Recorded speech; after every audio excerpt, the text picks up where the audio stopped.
ما شاء الله لا حول ولا قوة إلا بالله العلي العظيم. أفوض أمري إلى الله إن الله بصير بالعباد. لا إله إلا أنت سبحانك كنت من الظالمين. فاستجبنا له ونجيناه من الغم كذلك ننجي المؤمنين. الحمد لله الذي لا يبلغ مدحته القائلون ولا يحصي نعماءه العادون ولا يؤدي حقه المجتهدون. ليس لصفته حد محدود ولا نعت موجود ولا وقت معد ولا أجل ممدود. فطر الخلائق بقدرته ونشر الرياح برحمته ووقت بالصخور ميدان أرضه. والصلاة والسلام على أشرف الأنبياء والمرسلين وعلى آله الطيبين الطاهرين المعصومين المظلومين. أما بعد. اللہ تبارک و تعالیٰ کا شکر ہے کہ آج تاریخ شہادت حضرت امام محمد تقی علیہ الصلاۃ والسلام کے موقع پر یہ مجلس تفسیر قرآن میں آپ کی خدمت میں پیش کر رہا ہوں، اور میں ایک ادنا ذاکر تھا، اب تو میں نے مجالس پڑھنا ختم کر دی ہیں۔ اس کی وجہ یہ ہے کہ اب مجالس کا ٹرینڈ بالکل بدل گیا ہے۔ پہلے مجالس میں قرآن زیادہ پڑھا جاتا تھا اور لوگ درس سمجھ کر اس کو سنتے تھے، لیکن اب مجالس کو مشاعرے میں تبدیل کر دیا گیا ہے۔ مجلس پڑھنے والا اس قسم کی باتیں بیان کرتا ہے کہ لوگ واہ واہ کریں، اور زیادہ سے زیادہ بیان کرتا ہے تاکہ لوگ زیادہ سے زیادہ واہ واہ کریں، اور یہ واہ واہ کرنے والے بھی کچھ ذاکرین اپنے ساتھ لے کر آتے ہیں، اور باقی جب لوگ دیکھتے ہیں کہ دوسرے لوگ واہ واہ کر رہے ہوتے ہیں تو یہ بھی واہ واہ کرنا شروع کر دیتے ہیں جو وہ ساتھ نہیں آئے ہوئے ہوتے ہیں، اور اس طرح مجلس کا پورا ماحول جو ہے وہ ایک مشاعرے میں تبدیل ہو جاتا ہے۔ یعنی واہ واہ کرنے والوں سے اگر پوچھے جائے کہ بھئی تم نے کیا سمجھا، کہتے ہیں بس واہ واہ، کچھ سمجھ بھی نہیں آیا لیکن نکتے بہت زبردست تھے۔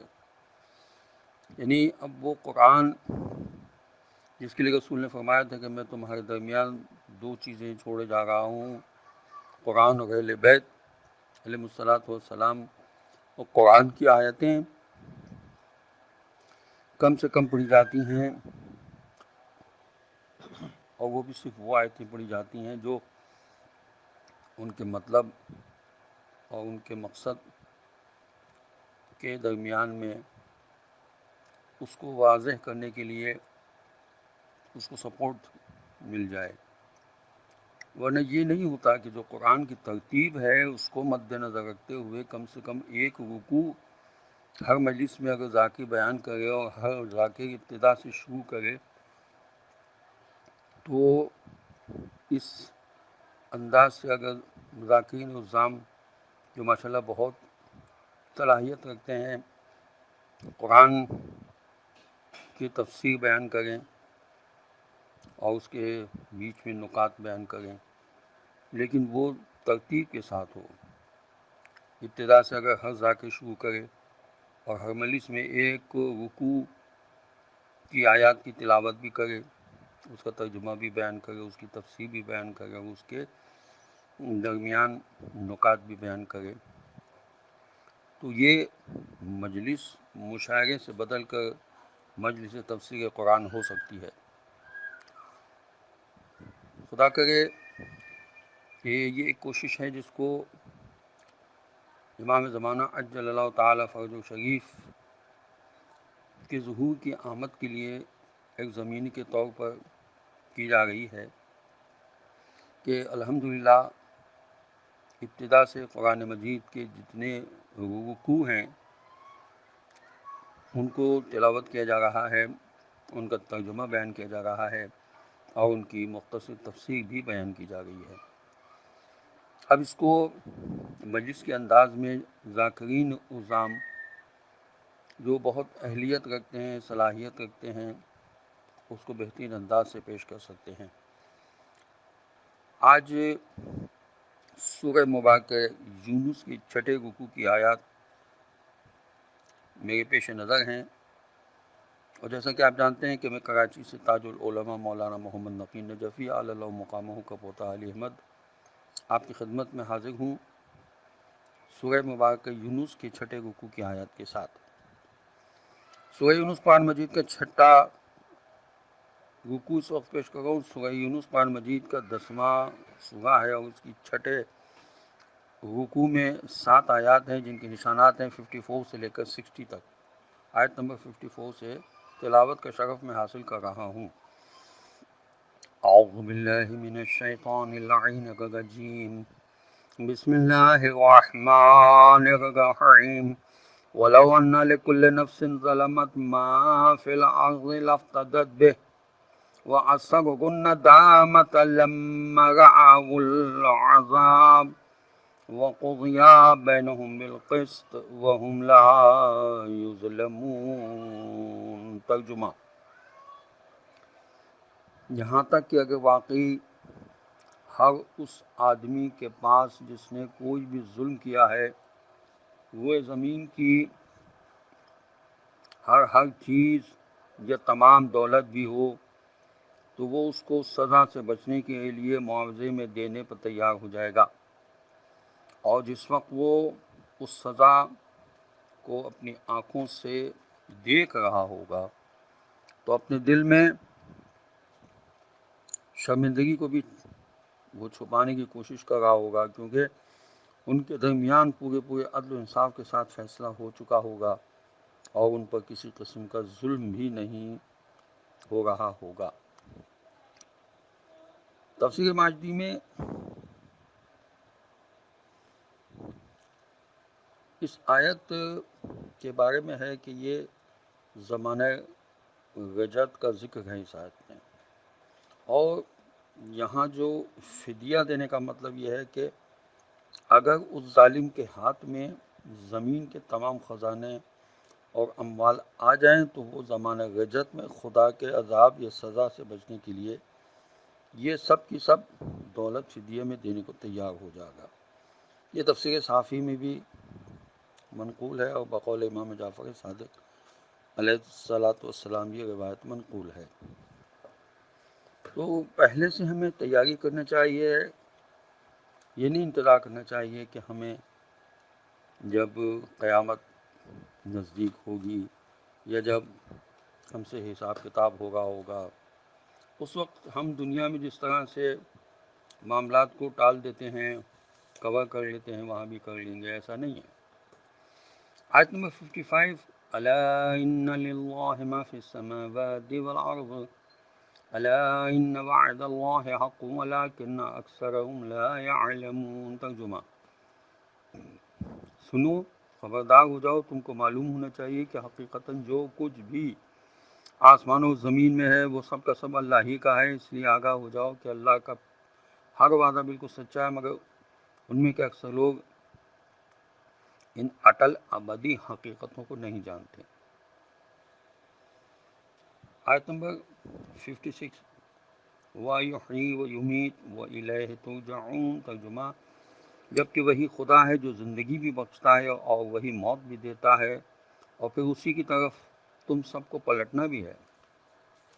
آیت نمبر 57، یا ایھا الناس قد جاءتکم موعظۃ من ربکم وشفاء لما فی الصدور وہدی ورحمۃ للمؤمنین۔ ترجمہ: انسانوں، اب تو تمہارے پاس تمہارے پالنے والے مالک کی طرف سے نصیحت آ ہی گئی ہے جو تمہارے دلوں کی بیماریوں کے لیے شفا ہے، اور جو لوگ اسے مان لیں تو ان کے لیے یہ سراپا ہدایت و رحمت اور رہنمائی ہے، یعنی سراسر رحمت ہی رحمت ہے۔ تفسیر بیضاوی میں لکھا ہے کہ نصیحت، خیرخواہی، شفا، معزت، ہدایت اور رحمت، یہ سب اوصاف قرآن مجید اور شریعت محمدیہ صلی اللہ علیہ وسلم سے متعلق ہیں۔ محققین نے لکھا ہے کہ یہاں خداوند عالم نے قرآن مجید کی 4 خصوصیات بیان فرمائی ہیں، کیونکہ انسانی نفس کو بھی کمالات کے حاصل کرنے میں 4 منزلوں سے گزرنا ہوتا ہے۔ پہلی منزل ہے تہذیب ظاہری یعنی موعظہ، یعنی برائی سے بچنے کی نصیحت۔ دوسری منزل ہے نفس انسانی کے کمال کی، دوسری منزل جس کو تہذیب باطن کہتے ہیں، یعنی برے خیالات و عقائد اور نظریات سے بچنا۔ نیز قرآن کی دوسری خاصیت یہ بتائی گئی ہے کہ وہ دلوں کی بیماریوں کی شفا ہے۔ اور تیسری منزل اخلاق حسنہ سے آراستہ و پیراستہ ہونے کی ہے، اس لیے قرآن کی تیسری صفت ہدن یعنی اچھائیوں کی طرف ہدایت کرنا بتائی گئی ہے۔ اور چوتھا اور آخری مقام اللہ کے نور و صفات سے جگمگا اٹھنا ہے، اور اس مقام کو خدا کی رحمت فرمایا گیا ہے، کیونکہ یہ مقام خدا کی رحمت کاملہ کا اظہار ہے کہ وہ اپنے بندے کو اپنی صفات کا مظہر بنا دے، کہ اس مقام پر پہنچ کر انسان خدا کی عظیم ترین نعمتوں اور رحمتوں سے فیضیاب ہوتا ہے۔ یہ تفسیر ماجدی میں لکھا ہوا ہے۔ تو یہاں قرآن کی صفات کو بہت اچھے انداز سے پروردگار نے بیان کیا ہے۔ اور اب ہم چلتے ہیں آیت نمبر 58 کی طرف۔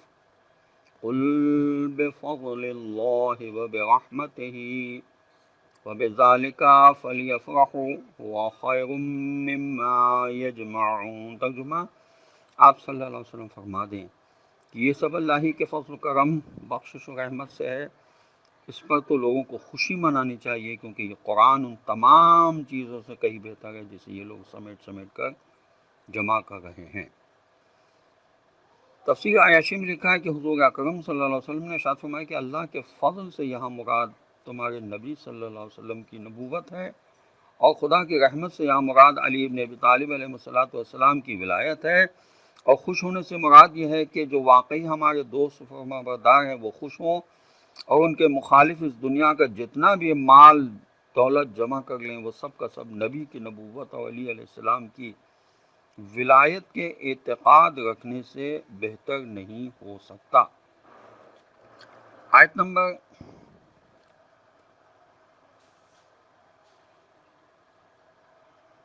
59۔ قُلْ أَرَأَيْتُم مَّا أَنزَلَ اللَّهُ لَكُم مِّن رِّزْقٍ فَجَعَلْتُم مِّنْهُ حَرَامًا وَحَلَالًا قُلْ اللَّهُ أَذِنَ لَكُمْ أَمْ عَلَى اللَّهِ تَفْتَرُونَ۔ ترجمہ، آپ صلی اللہ علیہ وسلم ان سے یہ بھی پوچھیں کہ آیا تم لوگوں نے کبھی یہ بھی سوچا ہے کہ جو رزق اللہ نے تمہارے لیے اتارا تھا اس میں سے تم نے خود اپنے آپ ہی کسی بھی چیز کو حرام اور کسی کو حلال قرار دے لیا ہے؟ ان سے پوچھو تو صحیح کہ کیا اللہ نے تم کو اس کام کی اجازت دی تھی؟ کیا ایسا کر کے تم اللہ پر جھوٹی تہمت نہیں گھڑ رہے ہو؟ اس آیت میں رزق کا مفہوم بتایا گیا ہے۔ اردو زبان میں رزق کا مطلب کھانے پینے کی چیزیں ہوتا ہے، لیکن عربی میں رزق سے مراد صرف خوراک نہیں بلکہ ہر عطا اور ہر بخشش کو رزق کہتے ہیں۔ گویا ہمارے رزق سے مراد ہمارا نصیب ہوتا ہے۔ اللہ نے جو کچھ بھی ہمیں دیا ہے وہ سب کا سب خدا کا دیا ہوا رزق ہے، حتیٰ کہ اولاد۔ مشہور دعا ہے اللہم ارنا الحق حقا وارزقنا اتباعہ، اے اللہ ہم پر حق کو واضح کر دے اور اس کی پیروی کرنے کا رزق توفیق عطا فرما۔ عربی محاورے میں بولا جاتا ہے رزق علما، یعنی اس شخص کو علم کا رزق دیا گیا ہے۔ علامہ محدثی صاحب نے بھی کچھ اسی قسم کی باتیں اپنی تفسیر میں لکھی ہیں، اور 60 نمبر ہے اس رکوع کی آخری آیت کا۔ بسم اللہ الرحمن الرحیم وما ظن الذین یفترون علی اللہ الکذب یوم القیامہ ان اللہ لذو فضل علی الناس ولکن اکثر الناس لا یشکرون۔ ترجمہ، تو جو لوگ بھی اللہ پر جھوٹی تہمت گھڑتے ہیں تو ان کا کیا خیال ہے کہ قیامت کے دن ان کا کیا حشر نشر ہوگا، جبکہ یہ حقیقت ہے کہ خدا لوگوں پر بڑے فضل و کرم کی نظر رکھنے والا ہے، لیکن اکثر لوگ اس کا شکر ادا نہیں کرتے۔ تفسیر ماجدی میں لکھا ہے کہ معلوم ہوا کہ خدا کی سب سے بڑی ناشکری یہ ہے کہ خدا کے وعدوں اور رسولوں کو جھٹلایا جائے، یعنی بجائے اس کے کہ اس کی اطاعت کی جائے، اس کی بات کا اعتبار تک نہ کیا جائے، اس سے بڑی ناشکری اور کیا ہو سکتی ہے۔ جیسا کہ میں نے عرض کیا کہ یہ جو میں ریکارڈنگ جب کر رہا ہوں تو یہ تاریخ شہادت ہے حضرت امام محمد تقی علیہ السلام کی۔ تو تھوڑا سا تذکرہ مولا کا میں کر رہا ہوں، ظاہر ہے کہ مسائل وغیرہ کا وقت نہیں رہے گا۔ حضرت امام محمد تقی علیہ السلام کا اسم گرامی محمد تھا، مشہور لقب تقی و کنیت ابو جعفر ہے۔ تاریخ ولادت 10 رجب المرجب 195 ہجری ہے، اور تاریخ شہادت 29 ذی-القعدہ جو آج ہے تو 220 ہجری ہے۔ آپ علیہ السلام حضرت امام علی رضا علیہ السلام کے فرزند تھے۔ شیخ مفید، علامہ تبریسی، علامہ ابن شہراشوب جیسے علماء نے تحقیق کیا ہے کہ حضرت امام علی رضا علیہ السلام فرزند امام محمد تقی علیہ السلام کے علاوہ کوئی نہ تھا۔ آپ علیہ السلام کی ولادت سے قبل لوگ امام علی رضا علیہ السلام کو لاولد ہونے کا طعنہ دیتے تھے، لیکن جس طرح اللہ نے ابراہیم اور زکریا علیہ السلام کو بڑھاپے میں اولاد عطا فرما کے اسحاق و یحییٰ علیہ السلام کو اپنی نشانی بنایا، اسی طرح حضرت امام علی رضا علیہ السلام کے اس فرزند کی ولادت اللہ کی قدرت کی دلیل ہے۔ دراصل ارباب حکومت کا تو مدعا ہی یہ تھا کہ ائمہ معصومین علیہ السلام کا سلسلہ ہدایت منقطع ہو جائے، تاکہ ان پاکیزہ ہستیوں کے علمی اقتدار و روحانی اثرات سے حکومت کو جو خطرہ تھا وہ ٹل جائے۔ اس لیے حکومت کا مفاد اسی بات میں تھا کہ امام علی رضا علیہ السلام لاولد مشہور ہوں۔ اس کے علاوہ مفاد پرست گروہ جیسے فرقہ واقفیہ کے ماننے والے جو اپنے دنیاوی مفاد کے عوض اللہ کی آیتوں کو فروغ کرنے سے دریغ نہیں کرتے تھے، یہ سمجھتے تھے کہ پروردگار عالم نے اپنے ولی حضرت امام علی رضا علیہ السلام کو اولاد کی نعمت سے محروم کر رکھا ہے، اور آپ کا لاولد ہونا آپ علیہ السلام کی امامت کے خلاف دلیل ہے۔ راوی کہتا ہے کہ کسی نے امام رضا علیہ السلام کو ایک خط میں لکھا کہ آپ علیہ السلام کیسے امام ہو سکتے ہیں، حالانکہ آپ علیہ السلام سے کوئی لڑکا نہیں۔ اس کے جواب میں آپ علیہ السلام نے غضبناک ہو کر فرمایا کہ تم نے یہ کیسے جان لیا کہ میرے بیٹا نہیں ہوگا؟ خدا کی قسم چند روز گزرنے والے ہیں کہ خدا مجھے لڑکا دے گا جو حق و باطل کے درمیان فرق کرنے والا ہوگا۔ حضرت امام محمد تقی علیہ السلام کی ولادت نے مخالفین کے اعتراضات کا سدجواب کر کے سلسلہ امامت کے تسلسل کی توثیق فرمائی، اور پھر اپنی کمسنی کے باوجود جب آپ علیہ السلام عہدہ امامت پر فائز ہوئے تو دنیا نے آپ علیہ السلام کی علمی بصیرت، آپ علیہ السلام کی تبلیغی صلاحیت اور آپ علیہ السلام کی تدبر و حکمت کو ہر طرح جانچ کر یہ محسوس کر لیا کہ یہ جو کہا جاتا ہے کہ آل محمد علیہ السلام میں اول اوسط آخر سب محمد ہیں، اور ان کے چھوٹے اور بڑے میں بلحاظ سن و سال، علم و حکمت اور عصمت و طہارت کے اعتبار سے کوئی فرق نہیں، تو یہ اقوال کس قدر علمی صداقت کے آئینہ دار ہیں۔ حضرت امام محمد تقی علیہ السلام کو اپنے والد سے فیض علم و تربیت حاصل کرنے کا بہت کم موقع ملا۔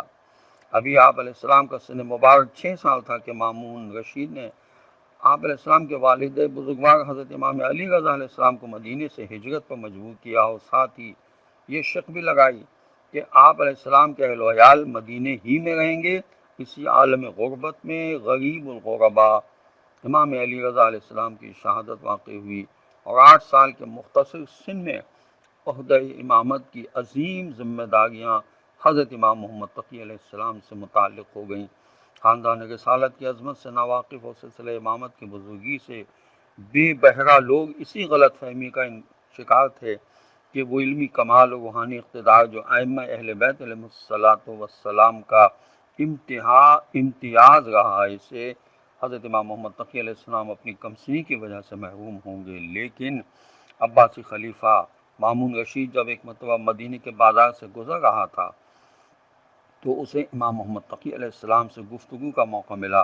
جب مامون نے آپ علیہ السلام کے علم کا امتحان لینا چاہا تو آپ علیہ السلام نے اسی لب و لہجے میں جواب دیا جو خاندان رسالت کا اختصاص ہے۔ فرمایا اللہ نے اپنے دریائے قدرت میں چھوٹی مچھلیاں پیدا کی ہیں اور سلاطین وقت اپنے بعد سے ان مچھلیوں کا شکار کر کے ہم اہل بیت رسالت کے علم کا امتحان لیتے ہیں۔ کیونکہ وقت مد نظر ہے، پیش نظر ہے کہ آپ کا زیادہ وقت نہ لوں، آپ کے اندر ماشاءاللہ صلاحیتیں ہوں گی تو آپ اس مضمون کو بڑھا سکتے ہیں اور مصائب بھی انشاءاللہ آخر میں آپ بیان کر سکتے ہیں۔ میں چاہتا ہوں کہ ہماری یہ آڈیوز اور ویڈیوز 20 منٹ سے زیادہ نہ ہوں، اس لیے خداوند عالم کی بارگاہ میں دعا ہے کہ پروردگار ہمیں قرآن پڑھنے، سمجھنے اور اس پر عمل کرنے کی توفیق نصیب ہو، اور وارث قرآن حضرت امام زمانہ عجل اللہ تعالی فرج و شریف کے ظہور میں تعجیل ہو، اور خدا ہمیں ان کے اعوان و انصار میں شامل ہونے کی توفیق نصیب کرے۔ وآخر دعوانا ان الحمد للہ رب العالمین۔ السلام علیکم ورحمۃ اللہ وبرکاتہ۔